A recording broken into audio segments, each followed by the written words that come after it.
వాక్య భాగంలోనికి వెళ్దాం. పరిశుద్ధమైనటువంటి లేఖన భాగంలో ఉన్నటువంటి చక్కటి మాటలు పరిశుద్ధాత్మ దేవుడు మనకు తెలియజేసిన ఒక మాటను మనం ధ్యానం చేసుకుందాం. మత్తయి సువార్త 21వ అధ్యాయము 44వ వచనమును స్పష్టంగా ధ్యానం చేద్దాం. మరియు ఈ రాతి మీద పడువాడు చునకలైపోవును, కానీ అది ఎవరి మీద పడును వానిని నలిచేయునెను. హల్లెలూయా. ఈ మాట యేసుక్రీస్తు ప్రభు శాస్త్రుల ముందు పరిచర్య చేయించున్నప్పుడు పలికినటువంటి మాట. ఈ రాత్రి మీద పడువాడు చునకలైపోవును, గాని అది ఎవరి మీద పడునో వానిని నలిచేయునెను. హల్లెలూయా. ఈ భూ ప్రపంచంలో మానవ రూపంలో ఉన్నటువంటి వారు రెండు రకాల వ్యక్తులు ఉంటారు. ఒకరు దేవుడు లేడనేవారు, ఒకరు దేవుడు ఉన్నాడనేవారు. నాస్తికులు ఆస్తికులుగా ఉంటారు. మరొక విధంగా చెప్పాలంటే దేవుడు ఉన్నాడు అనేటువంటి వారి విషయంలో ఆత్మజ్ఞానంతో మనము ఆలోచన చేసి దేవుడు ఉన్నారనేటువంటి వారిని మనము పరిశీలించినప్పుడు, దేవుడు లేడు అనేటువంటి వారిని పరిశీలించినప్పుడు కొన్ని విషయాలను మనము గమనిద్దాం. ఇక్కడ పరిశుద్ధమైనటువంటి గ్రంథములో వ్రాయబడిన మాట ఏంటంటే ఈ రాతి అనేది ఎవరు అనేది మనము గమనించాలి. చూడండి, మత్తయి సువార్త 16వ అధ్యాయము 18వ వచనాన్ని మనము ధ్యానం చేసుకుందాం. ఈ బండ మీద నా సంఘమును కట్టుదును అని అన్నాడు. పాతాళపు లోక ద్వారములు దాని ఎదుట నిలువలేవు అని చెప్పాడు. చూడండి, ఈ బండ, ఈ రాతి. చూడండి, 1వ కొరింథీయులకు రాసిన పత్రిక 10వ అధ్యాయము 4వ వచనాన్ని మనం ధ్యానం చేసి చక్కగా ఆత్మ సంబంధమైన ఒకే పానీయమును పానము చేసిరి. ఏలయనగా తమ్ముడు వెంబడించిన ఆత్మ సంబంధమైన బండలోనిది త్రాగిరి. ఆ బండ క్రీస్తే. ఆ బండ క్రీస్తు, మన ప్రభువైన యేసు క్రీస్తు అన్నట్టు. అయితే రెండు రకాల వ్యక్తులు ఈ భూలోకంలో ఉంటారు. ప్రభు ఉద్దేశం ఏంటంటే ఆయన పరలోకము నుండి భూలోకానికి దిగి వచ్చినటువంటి ఎజెండా ఏంటంటే పాపిగా ఉన్నటువంటి మానవుని, శాపగ్రస్తుడుగా ఉన్నటువంటి మానవుని ఆయన స్థలానికి తీసుకుపోవాలని, నిన్ను నన్ను ఆయన తిరిగే ఆయన ఉండే బంగారు వీధులలో, బంగారు గదులలో మనలను ఉంచాలనేది, శాశ్వత కాలము ఆయనతో మనం ఉండాలనేది ఆయన ఉద్దేశం. అయితే అందుకోసము మన ప్రభువు ఈ భూలోకంలో పాదం మోపాడు, ఆయన రక్తాన్ని చెందించాడు. ప్రతి ఒక్క మానవుడు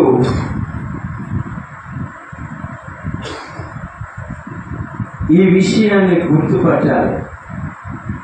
ప్రత్యేకముగా ఈ సంఘంలో ఉన్న యేసుక్రీస్తు నా దేవుడని నమ్ముకున్నటువంటి మనం కూడా ఆయన రక్తపు మడుగులో మన అడుగులున్నాయి అని మనం నమ్మాలి.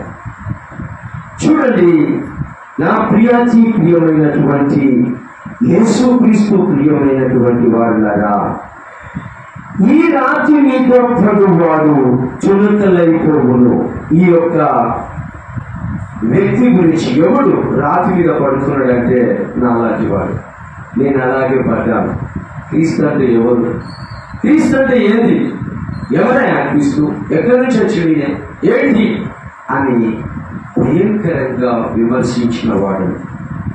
ఎవరైనా ఈ పరిశుద్ధమైన గ్రంథాన్ని పట్టుకపోతా ఉంటే, తిరుగుతూ ఉంటే, అడుగుని తిని బ్రతుకుపోయి, కూలికిపోయి బ్రతుకుపోయి, ఎందుకు అనవసరంగా ఇదేదో పట్టుకొని షోపుటం చేసి డబ్బులు అడుక్కుంటున్నావు, ఎందుకు ఇది పట్టుకొని పొట్టగడుపుకుంటున్నావు, వేరే పని లేదా అని భయంకరంగా విమర్శించినటువంటి వ్యక్తిగా ఉన్నాను. ఎందుకనంటే ఈ గ్రంథాన్ని చెప్పుకొని, ఈ గ్రంథం పేరు చెప్పి, దేవుని పేరు చెప్పి, ఎక్కడి నుంచో తీసుకొచ్చినటువంటి ఆ దేవుని యొక్క పేరుతో మీరు పాపం గడుపుతున్నారని భయంకరమైనటువంటి పదజాలంతో విమర్శించినటువంటి వ్యక్తిగా నేనున్నాను. నా సొంత జీవితంలో నాకున్నటువంటి జ్ఞానము, ఈ యొక్క భారతీయ సాంప్రదాయము, సంస్కృతి మరియు భారతీయ సింధు నాగరికత పట్ల ఉన్నటువంటి అభిమానము, ప్రేమ, ఇక్కడ ఉన్నటువంటి దేవతల పట్ల ఉన్నటువంటి జ్ఞానముతో నేను విచ్చలవిడిగా యేసుక్రీస్తు ప్రభువును విమర్శించాను. భయంకరమైనటువంటి పదజాలంతో యేసుక్రీస్తును ధృవీకరించి విసర్జించి ఆయన పైన పడ్డాను. ఇక్కడ చూడండి, ఈ వాక్యం అంటా ఉంది, ఈ రాతి మీద పడువాడు. రాతి అనేది యేసుక్రీస్తు. మనం ఇంతకు ముందు వాక్యములో చదువుకున్నాం. యేసుక్రీస్తు ఒక మతం, ఇదొక అన్యుల మతం, ఇది వీళ్ళంతా ఏంది అనేటువంటి భావజాలంతో, ఆ పదజాలంతో విరుచుకపడ్డటువంటి వ్యక్తిగా నేనున్నాను. ఆ రాతి మీద నేను పడ్డాను. పడ్డప్పుడు ఏం జరిగిందనంటే, నా జీవితంలో నేను తుణుకలైపోయాను. హల్లెలూయా. నా జీవితంలో నేను ముక్కలు ముక్కలుగా తుణుకలైపోయాను. ఎలాగంటే, ఇలా వ్యతిరేకిస్తూ నా అంతరంగంలో ఒక విషయము పుట్టింది. ఈ పరిశుద్ధమైన గ్రంథంలో ఏముంది అసలు, ఎందుకు ఇలా వీళ్ళు మారుస్తా ఉన్నారు అని మన భారతీయులందరినీ ఏ విధముగా వీళ్ళు తప్పుతో పట్టిస్తా ఉన్నారు. మనకున్నటువంటి సాంప్రదాయాలను అన్నిటిని వీళ్ళు కూలగొట్టి వివిధ రకాలుగా దారి మళ్లిస్తా ఉన్నారు అని చెప్పేసి నా జీవితంలో దీన్ని పరిశీలించాలనే ఉద్దేశంతో ఇది నేను చదవడం స్టార్ట్ చేశాను. స్వతహాగా ఈ బైబిల్ను ఒక మిత్రుడు, ఒక పాస్టర్ దగ్గర నుంచి తీసుకొని, ఇది నా ఖాళీ సమయంలో దీన్ని శ్రద్ధగా, దీంట్లో అసలు ఏముంది, ఏం బోధిస్తా ఉన్నాడు అని చెప్పినప్పుడు నా ఇంట్లో ఒక అలజడి వేసింది. నా ఒంట్లో, నా మానసిక స్థితిలో, నా జీవితంలో, నా ఉద్యోగ జీవితంలో భయంకరమైనటువంటి ఒక అలజడి వేసింది. ఆ అలజడిలో నేను కొట్టుకపోతానా, ఆ ఉప్పెనలో, ఆ తుఫానులో, ఆ గాలి వానలో నేను ఎగిరిపోతానా అనేటువంటి స్థితి దాకా పోయాను. అసలు నేను ఉండను, నాది అయిపోయింది, నా కుటుంబమే కొట్టుకుపోయింది అనేటువంటి స్థితికి నేను వెళ్ళాను. చూడండి, నా ప్రియమైనటువంటి దేవుని బిడ్డలారా, సమస్యలు వస్తాయి, పరిస్థితులు వస్తాయి అనేకం. అమ్మా, సరిగ్గా వినాలి, మీరు చాలా శ్రద్ధగా వినాలి. ఎందుకంటే మీరు వినడమే కాదు, ఈ విన్న విషయాలను వేరే వాళ్ళకు చెప్పే బాధ్యత కూడా మీకు ఉంది. మేము వినియోగించడం అనేటువంటి విషయం కాదు. మీరు విన్న తర్వాత మీరు తప్పకుండా ఈ విషయాలను, ఈ చెప్పిన మాటలను గుర్తుపెట్టుకొని మీకు తెలిసిన వాళ్లకు తప్పకుండా చెప్పాలి. అప్పుడే మీరు నిజమైనటువంటి దేవుని బిడ్డలుగా గుర్తింపబడతారు. మీరు ఏ మాట మాట్లాడినా దేవుణ్ణి కేంద్ర బిందువుగా చేసుకొని మాట్లాడాలి. ఏదో ఇష్టం వచ్చినట్టు లోకరీతిగా ఈ జానెడు పొట్ట కోసమే బ్రతుకుతున్నాం అనేటువంటి విషయం కాదు. జానెడు పొట్ట కోసం అందరూ బ్రతుకుతున్నారు. పొద్దున లేచినప్పటి నుంచి ఏదో పని కోసము, ఆహారం కోసం అందరూ బ్రతుకుతున్నారు. కానీ యేసు ప్రభువు గురించి తెలుసుకున్నటువంటి మనము ఎక్కడున్నాము? అందరిలాగా లోకములో ఈ జానెడు పొట్ట కోసం ఆలోచించేటువంటి ఇంగిత జ్ఞానం లేనటువంటి జీవితం కాదు మనది. మనము పరలోకము దాకా ప్రయాణం చేయాలి. మనము చాలా ఉన్నతమైన స్థితిలో ఉండాలి. అంటే పరిశుద్ధమైనటువంటి మార్గంలో, నీతి మార్గంలో మనము నడిచినట్లయితే, నీతిమంతుని మనము వివరించి చెప్పగలిగినట్లయితే మన జీవితము చాలా గొప్పగా అద్భుతంగా ఉంటుంది. కాబట్టి మీకు బోర్ కొట్టకుండా కొద్ది నిమిషాలే ఈ వాక్యమును ఆధారంగా చేసుకొని నా జీవితంలో జరిగిన సాక్ష్యం గురించి మీకు కొన్ని మాటలే నేను చెప్తాను. వాటిని శ్రద్ధగా మీరు ఆలకించాలని మనవి చేస్తున్నాను మరియు హెచ్చరిస్తున్నాను కూడా. ఎందుకంటే ఈ కుగ్రామంలో చూడండి, అక్కడ ఒక చర్చి ఉంది, ఇక్కడ ఒక చర్చి ఉంది. చూడండి, ఈ గ్రామ పాపులేషన్ దృష్టిలో పెట్టుకుంటే ఇప్పుడు ఈ చర్చి కెపాసిటీ ఎంతో తెలుసా మీకు? సుమారు 100 మంది కంటే మించి పడ్డారు. మనం 150 మంది వేసుకుందామండి, బయట కూడా వేసుకుంటాం.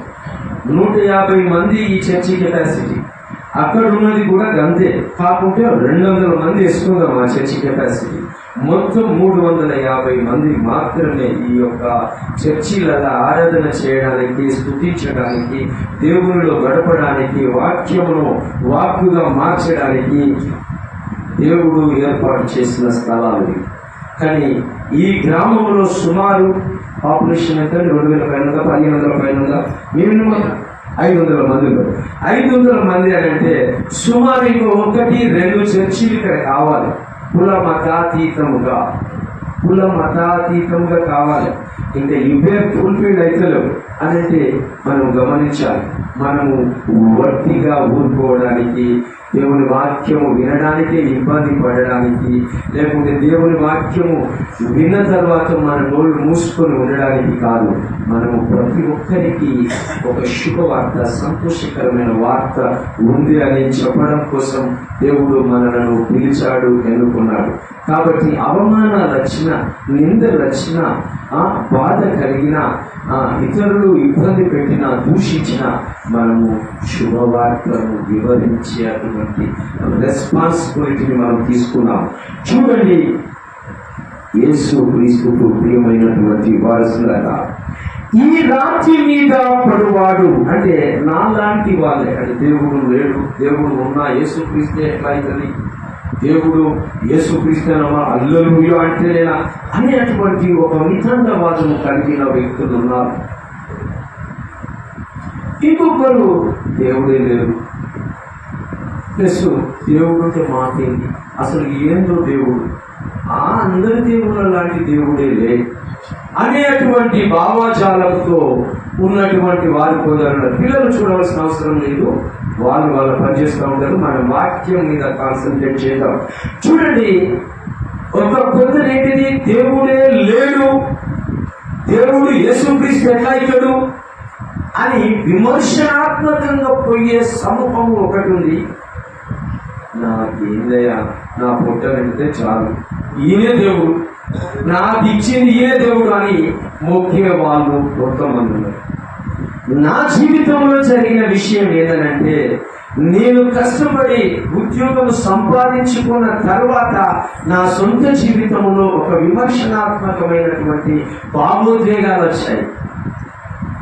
ఎలాంటి ఎవరైనా ఎక్కడి నుంచి వచ్చిన అని ఇదేదో పట్టుకొని ఓ జబ్బకు సంచేసుకొని దీంట్లో పెట్టుకొని హల్లెలూయా అనుకుంటా, కండుమయ్య అని చెప్పుకుంటా, ఏదో మెస్మరిజం చేసినట్టు, ఏదో మిమిక్రీ చేసినట్టు చేసుకుంటా, ఏంటి డ్రామాలు అని విమర్శించినటువంటి నేను ఈ వాక్యమును చదువుతున్నప్పుడు, పరిశుద్ధమైనటువంటి ఈ గ్రంథాన్ని చదువుతున్నప్పుడు నాకు అర్థం కాలేదు.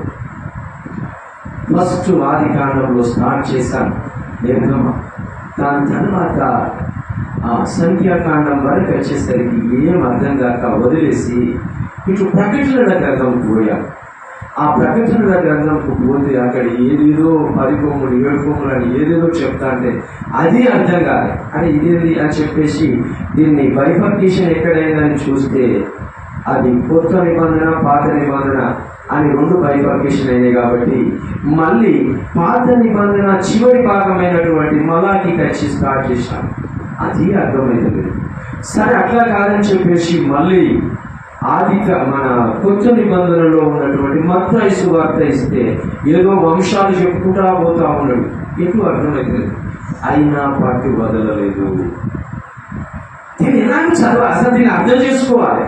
నా గ్రాడ్యుయేషన్లో నేను 6 పుస్తకాలు చదివాను, బీఈడీలో 8 పుస్తకాలు చదివాను, ఎన్నో రికార్డ్స్ రాశాను. ఇది ఒక్క పుస్తకం లేదా? ఈ ఒక్క పుస్తకాన్ని నేను కంప్లీట్ చేసి అర్థం చేసుకుంటా నేను అనే పట్టుదలతో మళ్ళీ ఆది కాండం నుంచి స్టార్ట్ చేసుకుంటూ వస్తున్నప్పుడు నా జీవితము ముక్కలైపోయింది, తుణుకలైపోయింది అనే పదం ఉంది చూడండి. ఆ తుణుకలైపోయిన విధానము నేను అనుభవించా. నేను ఆ రాతి మీద పడ్డ పడుడుకు తుణుకలైపోతే ఎలాంటి పరిస్థితి ఉండదో అలాగూ నా కన్నీరు నుండి, నా సమస్త శరీరం నుండి కన్నీరు దారుల వలె నేను ఆ మాటలు వింటున్నప్పుడు ఎంత ప్రేమమయుడు, ఎంత గొప్ప దేవుడు, పరిశుద్ధుడు, నిజమైన దేవుడు. అంటే చూడండి, ఇర్మియా గ్రంథంలో ఒక మాట రాసి పెట్టబడి ఉంటుంది. 10వ అధ్యాయము 10వ వచనంలో ఉంటుంది, యెహోవాయే నిజమైన దేవుడు. ఈ లోకంలో చాలా దేవతలు ఉన్నాయి, అది నిజము కాదు. డూబు అని అంటారంట. డూబు మనుషులు ఉంటారు, డూబు దేవతలు ఉంటారు, కానీ నిజమైన దేవుడు యేసుక్రీస్తు. ఈ క్రైస్తవులలో కూడా డూబు వారు ఉంటారు. యెహోవాయే నిజమైన దేవుడు. ఎస్, ఆయనే జీవము గల దేవుడు. ఆయనే జీవము గల దేవుడు. సదాకాలము ఆయనే రాజు. సదాకాలము ఆయనే రాజు. ఆమేన్, ఆమేన్, ఆమేన్. చూడండి, నా ప్రియమైనటువంటి దేవునికి ఇష్టమైనటువంటి వారసులారా, ఈ మాటలను మీరు గమనించండి. ఆయన నిజమైన దేవుడు అని నాతో ఎలా చెప్తున్నాడంటే, నాకు అర్థమయ్యే భాషలో చెప్తున్నాడు. ఆయనకు ప్రార్థన చేసేటప్పుడు ఎలా చెప్తున్నాడంటే, నీకు వచ్చిన భాషలో నాకు మొరపెట్టంటా ఉన్నాడు. ఎంత గొప్ప దేవుడు! మనకు వచ్చిన స్లాంగ్ లో, ఇప్పుడు ఈ విలేజ్ లో ఒక యాస మాట్లాడుతూ ఉంటారు, ఇంకొక ఏరియాకు పోతే, ఆంధ్రాకు పోతే అక్కడ ఒక యాస మాట్లాడుతూ ఉంటారు. ఈ యాస, ఏ యాసలో నువ్వు మాట్లాడినా దేవునికి విజ్ఞాపన చేసేటువంటి విధానము నీ హృదయాంతరంగంలోకి వెళ్ళి నువ్వు ఎలా మొరపెడితే ఆయన స్వీకరించి నిన్ను ఆశీర్వదిస్తానని చెప్తున్నాడు. నా జీవితంలో ఈ బైబిల్ వాక్యము వాగ్దానం ఇచ్చింది. యెషయా గ్రంథము 41వ అధ్యాయము 11వ వచనంలో ఈ మాట అన్నది, నీ మీద కోపపడిన వారందరూ సిగ్గుపడి విస్మయం పొందెదరు, నీతో యుద్ధము చేయవారు మాయమై నశించిపోవుదురు, వారిని నీవు వెతుకుదువు కానీ వారు నీకు కనబడరు. ఎస్, నీతో యుద్ధము చేయవారు మాయమైపోవుదురు, అభావులగుదురు.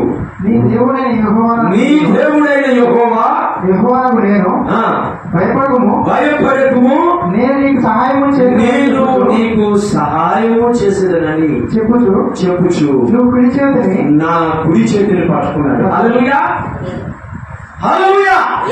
స్టార్టింగ్ చెప్పినట్టుగా అట్లనే గట్టిగా చెప్పాలి. ఎప్పుడు నేను మధ్యలో హల్లెలూయా చెప్తాను, మీరు మాత్రం కాంప్రమైజ్ అస్సలకే కావద్దు, ఎందుకంటే పక్కన నిద్రపోతారు కాబట్టి అలర్ట్ అవుతారు. ఓకేనా? హల్లెలూయా. చూడండి, నా ప్రియమైనటువంటి దేవునికి ఇష్టమైనటువంటి కుమారులారా, కుమార్తెలారా, నా సొంత జీవితంలో నేను ఆయనకు వ్యతిరేకంగా ఉన్న నేను కన్నీరు కాల్చుతూ, నా దేవుడము నీవే అని నా అంతరంగంలో ఒప్పుకునేటట్లుగా ఈ పరిశుద్ధమైన గ్రంథం నాతో మాట్లాడింది.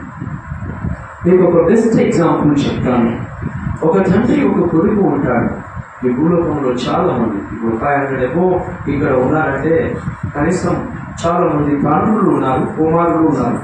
అయితే చూడండి, ఒక తండ్రి యొక్క మంచి తండ్రి, ఒక నిజాయితీ పరుడు, ఒక నీతిమంతుడైనటువంటి తండ్రి తన కుమారుని పట్ల బాధ్యత కలిగి ఉంటాడు. ఆ కుమారుని గొప్పవాణ్ణి చేయాలి, నాకంటే గొప్పవాణ్ణి చేయాలి, ఆ కుమారునికి ఏ విధమైనటువంటి ఆయాసం, ఇబ్బంది లేకుండా వాడు సుఖంగా ఉండాలి అనేటువంటి ప్రయాసంలో ఉంటాడు. అలాంటి ప్రక్రియలో ఆ తండ్రి ఆ కుమారుడికి చెప్తాడు, బిడ్డ నువ్వు మంచిగా ఉండాలి, మంచిగా క్రమశిక్షణతో ఉండాలి, ఉదయాన్నే లేవాలి, నువ్వు లేచి భక్తి కార్యక్రమాలు చేయాలి, ఎక్కడ తప్పుడు పనులు చేయకూడదు, ఎక్కడ తప్పుడు జాగల దగ్గరికి పోకూడదు, ఎక్కడ తప్పుడు స్నేహితులతో ఉండకూడదు అని ఎలా చెప్తాడో, చెప్పిన ఈ తండ్రి మాటలు వినక వాడు పాడైపోవచ్చు. ఈ విలేజ్లోనే చూసుకుంటే ఒకవేళ ఈ తండ్రి అయినా ఫెయిల్ అయిపోతాడు. అలా కుమారుడు తన మాట వినకుంటున్నప్పుడు తండ్రి ఫెయిల్ అయిపోయినాడు. ఒకవేళ ఆ తండ్రి చెప్పకుండా ఉన్నటువంటి పరిస్థితుల్లో ఆ తండ్రి ఫెయిల్ అయిపోతాడు. ఈ రెండు విషయాలను బాగా గమనించండి. తండ్రి అయినా ఫెయిల్ అవుతాడు, కుమారుడైనా ఫెయిల్ అవుతాడు. చాలా కుటుంబాలలో ఆ విధంగా జరుగుతుంది. 9వ తరగతి 10వ తరగతికి వచ్చిందంటే పిల్లలు చెప్పుకుంటే వినే స్థాయికి పోతున్నారు. ఆడపిల్లలైనా మగ పిల్లలైనా తిరుగుబాటు లక్షణాలు వస్తున్నాయి. కుటుంబాలలో ఒక భార్య భర్తల మధ్య తిరుగుబాటు వ్యవహారం ఉంటుంది. వ్యతిరేక విధానాలు ఉంటున్నాయి. అనుకూలమైనటువంటి విధానాలు తగ్గిపోయినాయి. ప్రేమలు తగ్గిపోయినాయి. ఇలాంటి పరిస్థితులలో ఫెయిల్యూర్ అవుతున్నారు. కానీ నా జీవితంలో నేను ఈ పరిశుద్ధమైన గ్రంథమును చదువుతూ యేసు ప్రభువును నా దేవుడుగా నేను ఎప్పుడైతే అంగీకరించక ఆయన మాటలు చెప్తూ ఉంటే నేను విని వాటిని అనుసరించుట ప్రారంభించాను, ఆయన నన్ను పట్టుకొని ఆయన ఫెయిల్ కాలేదు, నన్ను ఫెయిల్ చేయలేదు. తుణుకలైపోయిన నన్ను సమకూర్చి మళ్ళీ మనిషిగా చేసి అవమానాలు, నిందలు, బాధలు, పేదరికం, దరిద్రం, అనేకమైనటువంటి స్థితిగతులు కూరుకుపోయి విచ్చలవిడిగా ముక్కలైపోయినటువంటి నా శరీరాన్ని ఆయన సమకూర్చి పోగు చేసి నన్ను మళ్ళీ నిలబెట్టి ఎక్కడనైతే నేను పేదవాడిగా ఉన్నానో ఇదే శరీరంతో నన్ను ధనవంతుని చేశాను. హల్లెలూయా. అయితే ఇక్కడ బాధ గమనించాలి. ఇలా ఎప్పుడైతే యేసు ప్రభు తుణుకలైపోయిన నన్ను సమకూర్చి తన కుమారుడిగా చేసుకొని ఆయన ఎప్పుడైతే తన మార్గంలో నడవమని చూపించాడో ఆ మార్గము గుండా నేను వెళుతున్నప్పుడు చూడండి, ఆయన నా లోపల ఉన్నారు. హల్లెలూయా. యేసు క్రీస్తు ప్రభువు వారు ఎక్కడున్నారు? నా లోపల ఉన్నారు. అయితే చూడు, అప్పుడు నేనేమయ్యాను? రాయిలాగా మారిపోయాను. ఈ భవబాంధవ్యములు, ఈ అన్న, తల్లి, అక్క, చెల్లె అనేటువంటి ఈ బంధాలు ఏదైతే ఉన్నాయో ఆ బంధాలు కాకుండా ఆత్మీయమైనటువంటి ఏకైక బంధం ఉంటుంది. అదే శాశ్వతమైన బంధము. అది తల్లిదండ్రుల బంధము కంటే, తండ్రి కొడుకుల బంధము కంటే, అన్న చెల్లెల, అక్క తమ్ముల, స్నేహితుల, భార్యాభర్తల బంధం కంటే ఈ ఆత్మ బంధము చాలా గొప్పది అని ఆ స్థితిలో నేను ఎప్పుడైతే నడవడం ప్రారంభించానో, కింది వరుస చదువుకుందాము. తుణుకలైపోవును గాని అది అన్నప్పుడు ఆ రవుతు అంటే నేను ఒక స్టోన్గా మారి నీవెవరి మీద పడ్డాను తెలుసా అండి? అది ఎవరి మీద పడునో వానిని నలిచేయు నన్ను. హల్లెలూయా. నేను యేసు ప్రభువును నమ్ముకొని డిక్లేర్ అయ్యాను. మా ఊళ్ళే మా అమ్మ నాన్నలతో నేను ఒక పెద్ద మాటను ఎదుర్కొన్నాను. ఏరా ఇక హల్లెలూయా అని చేనులో చర్చి కట్టిస్తావా? ఇక మన కులంలో అంటే మేము గౌడ కులానికి చెందిన వాళ్ళు అయితే మన కులంలో చిరగబోతుంది, మనము ఎస్సీ కాలనీలో పోయి ఉండవలసి వస్తుంది, మన పరువు ఇజ్జతి అంతా పోతుంది అని అన్నప్పుడు ఇవే కాదు ఇంకా ఆ ఉన్న ఆస్తి కూడా పోయినా మంచిదే, కానీ నేను యేసు ప్రభువును మాత్రం నేను వదులుకోను అని నిర్ణయం తీసుకొని నేను ప్రయాణం చేయించున్నటువంటి ఆ నా జీవితంలో ఏం జరిగిందంటే, ఏమైనటువంటి వాళ్ళ మీరు ఉంటున్నది నిజం, అది నా అంతరంగంలో జరిగిన నిజం. కాబట్టి ఇక్కడ అది ఎవరి మీద పడునో వారిని నలిచేయను. నేను పడ్డది నా కుటుంబం మీద, ఫస్ట్ నా పిల్లల మీద పడ్డాను. నాకు అప్పుడే నేను రక్షణలోనికి వచ్చిన తరుణంలో నాకు 2 కుమారులు. ఒకరు చిన్నగా నడుస్తూ ఉన్నారు, ఒకరు వాళ్ళకి ఒక 5-6 సంవత్సరాలు 4-3 సంవత్సరాలు ఆ స్టేజ్లో ఉన్నారు. వాళ్లకు యేసు నామమును పలికించాను, వాళ్ళతో యేసు అనే పేరును రాయించాను. చాలా మంది సరస్వతి దగ్గరికి పోయి అక్షరాభ్యాసం కాదు, నా యేసయ్య నామమే అన్ని నామముల కంటే ఘనమైన నామము, గొప్ప నామం, కాబట్టి ఆయన నామాన్నే దిద్దాలి అని చెప్పేసి బల్బం పెట్టి యేసయ్య పేరును రాయించారు. వాళ్ళు చిన్నప్పుడు మీ అందరికీ తెలుసు, పెద్దవాళ్ళు ఉన్నారు ఇక్కడ, అత్త అత్త తాత తాత అని పిలిపిస్తారు చిన్నపిల్లలు. మొట్టమొదటి పిలుపు, ఆ పిలుపుకు బదులు నేను యేసు యేసు అని పిలిపించాను. అలా నా జీవితంలో నేను వాళ్ళను నడిచేశాను. వాళ్ళకి వేరే మార్గం లేదుగా, ఎందుకంటే నా కడుపులో పుట్టినోళ్ళు కాబట్టి నేను చెప్పినట్టు తినాలి, నేను తీసుకొస్తున్నా, వాళ్ళు నాతోనే జీవించాలి, వేరే జీవించడానికి వీలు లేదు. కాబట్టి వాళ్ళను స్వతంత్రం లేకుండా వాళ్ళను నేను నలిపేశాను. హల్లెలూయా. వాళ్ళను అలాగూ చిన్నప్పటి నుంచి పొద్దున లేపడం, ఎర్లీగా లేపి వాళ్ళను రెడీ చేసి ఈ బైబిల్ వాక్యాన్ని, ఈ బైబిల్ మొత్తం రాయించాను. నా పిల్లలు చదువుకుంటా రాయాలి, చదువుకుంటా రాయాలి. డాడీ అనుకుంటా వాళ్ళు ఆయాసంతో చేశారు ఆ సమయంలో. కానీ వాళ్ళు 18 సంవత్సరాలు దాటి ఇప్పుడు సుమారు 20 సంవత్సరాలకు వచ్చారు. 18 సంవత్సరాలు దాటగానే మేము బాప్తిజం తీసుకుంటాం నాన్న, మేము దేవుని కోసం జీవిస్తామని బాప్తిజం తీసుకున్నాను. ఆ తర్వాత నా 2 కుమారులు కూడా 18 సంవత్సరాలు దాటగానే వాళ్ళు గవర్నమెంట్ పరంగా ఒక వ్యక్తికి వివేచన జ్ఞానం అనేది ఒకటి ఉంటుంది. మనిషి వివేచించి అంటే ఏ విధంగా డిసిజన్ తీసుకోవాలి అని, అటువంటి డిసిజన్ తీసుకునే వివేకం వస్తుంది అని చాలా శాస్త్రీయంగా నిర్ణయించినటువంటి నిర్ణయం 18 సంవత్సరాల కనుక ఓటు హక్కు ఇస్తారు మనకి. ఎందుకంటే ప్రభుత్వాన్ని ఏలే అటువంటి అధినేతలు కూడా వాళ్ళు ఎలా ఒక 18 సంవత్సరాలు దాటిన వ్యక్తి ఎన్నుకునే యోగ్యత, ఎన్నుకునే క్వాలిఫికేషన్ అతనికి ఉంటుందని చెప్తారు. చూడండి నా ప్రియమైనటువంటి వారిలాగా, నా పిల్లలు 18 సంవత్సరాలు దాటిన తర్వాత వాళ్ళు బాప్టిజం తీసుకున్నారు, దేవుడిలోనికి వచ్చారు, దేవుని క్రమంలో ఉంటున్నారు. ఈరోజు నేను సగర్వంగా చెప్పుకుంటాను, నా కుటుంబం యేసు ప్రభులో, మా అమ్మ నాన్న వాళ్ళు నా రక్షణలోకి వచ్చినాక మా ఇంట్లో నోములు పూజలు, ఒక గది ఉండే, కుండలు అవి ఇవి బొమ్మలు ఫోటోస్ అనేక. మా అమ్మ ఒకరోజు వాటన్నిటిని మూటగట్టుకొచ్చి నేను వేరే కాడ వేసేస్తాను బిడ్డ అంటే, నీకు ఇంత ధైర్యం వచ్చిందా, ఏంది ఇది పరిస్థితి అని చెప్పేసి నేను నాకు తెలిసిన ఆర్టీలను ఒక 25-30 మంది పాస్టర్స్ని తీసుకొని వచ్చి ఒక పండుగ లాగా చేసుకున్నాం. మా ఇంట్లోకి యేసయ్య వచ్చాడు, వీటితో పని లేదు, ఇవన్నీ గతించిపోయేది. మనం వాక్యంలో చదువుకున్నాం, సదాకాలము ఉండే నిజమైన దేవుణ్ణి మేము పట్టుకున్నాం, చాలు మాకేరదు అని అటువంటి నిర్ణయంలోకి వచ్చాం. ఇంకొక గొప్ప విషయం ఏంటంటే, మా నాన్న వాళ్ళ నాన్న మా తాతగారు, మా నాన్నగారు చిన్న వయసులోనే చనిపోయాడు. మా నాన్నకు మా నాయనమ్మ 11 సంవత్సరాలకు తాడి చెట్టు ఎక్కడానికి ముక్తాది అని అంటాడు. ఆ ముక్తాది కట్టించి నేర్పించి 11 సంవత్సరాల నుంచి తాడి చెట్టు ఎక్కించింది. అప్పటి నుంచి తాడి చెట్లు ఎక్కుతూ సుమారు మా నాన్నగారు 65 సంవత్సరాల వరకు తాడి చెట్టు ఎక్కాడు.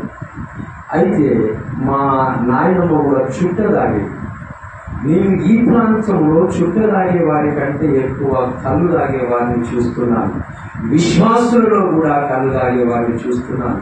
ఇది భయంకరమైనటువంటి అలవాటు, దీన్ని చీకొట్టుకోవాలి. అది పోతుంది. ఎలా పోతుంది అంటే, సాధారణంగా దీన్ని వదిలిపెట్టు అంటే పోదు. ఈరోజు మా చర్చికి ఒకరొచ్చి, మా ఆయన తాగుతాడు సార్, నేను ఇప్పటికీ మాకు పెళ్ళయి 4-5 సంవత్సరాలు అవుతుంది, తాగుడు మానడం లేదు. మానడు, నువ్వు చెప్తే మానడు, నువ్వు ఎన్ని విధాలుగా చెప్పినా మానడు. ఎందుకనంటే ఆయన మారడానికి ఒక మహత్తరమైన మార్గం ఉంది. అది ఏదంటే అన్ని నామముల కన్నా పైనామైన యేసు నామమున నువ్వు ఆయన మారుగా కాటి మాట్లాడు. హల్లెలూయా. అయితే నా జీవితంలో నాకు బుద్ధి జ్ఞానము తెలిసినప్పటి నుంచి 5th 6th క్లాస్ నుంచి మా నాన్నను చుట్టబాదుగట్టి ఇంత వాసన వస్తుంది. మాకు ఒకసారి చెప్పాడు తెలుగు సార్, చుట్ట తాగితే బిడ్డ నీకు ఒక విషయం తెలుసా, ఒకసారి అప్పుడు పొయ్యిలు కట్టిన పొయ్యిలు ఉండే, గుడిసెలు ఉండే, ఆ గుడిసెల పైకి చూస్తే నల్లగా మసి పట్టేది. చుట్ట తాగితే కూడా ఈ పొగ లోపల పడుతుంది, క్యాన్సర్ వచ్చి చనిపోతారు. అందుకనే పొగ త్రాగడం నేరం, అది పాపం, అది మనిషికి శాపంగా మారుతుందని చెప్పినప్పుడు మా నాయన పరిస్థితి అదే వేస్తుందని చెప్పేసి నేను చీపట్టుకొని ఆయనను చాలా ప్రయత్నాలు చేశాను. నేను డిగ్రీ చదువుతూ ఉండే వరకు సుమారు 8-10 సంవత్సరాలు ప్రయత్నం చేశాను, కానీ విఫలమయ్యాను. నేను నాకు ఉద్యోగం వచ్చిన తర్వాత నాకు భయపడి చుట్టూ పనిచేశాను, కానీ ఆయన ఆరోగ్యం సహకరించక మళ్ళీ తాగాడు. కానీ నేను యేసు ప్రభువును నమ్ముకొని నా అంతరంగంలో హృదయపూర్వకంగా ఎప్పుడైతే ప్రార్థన చేశానో, యేసయ్య పేరిట అది అయ్యా నువ్వు దేవుడు మాన్పించు అని ఆయన నామాన్ని స్తుతిస్తూ పలికాను, అప్పుడు మారాడు. యేసు క్రీస్తు ప్రభు మీలో ఉన్నటువంటి ప్రతి చెడలవాట్లు మారుస్తాడు. యేసు క్రీస్తు ప్రభు ఆయన మనలను గొప్ప చేస్తాడు. యేసు క్రీస్తు ప్రభు చూడండి, మనము ఆయనను పట్టించుకోకుండా ఉన్నా కూడా ఈ పాస్టర్స్ ద్వారా ఆత్మీయ ఆవేశము కలిగినటువంటి దైవ సేవకుల ద్వారా మన మీద పడుతూ ఉంటారు. రాయి వచ్చి నలిపేసినట్టుగా ఎవరో వచ్చి రామ్మ కూర్చో, రామ్మ రాయ్యా కూర్చో, మిమ్మల్ని తెలిసినట్టు చెప్పాడు పాపం బ్రదర్ ఫోన్ చేసేసి.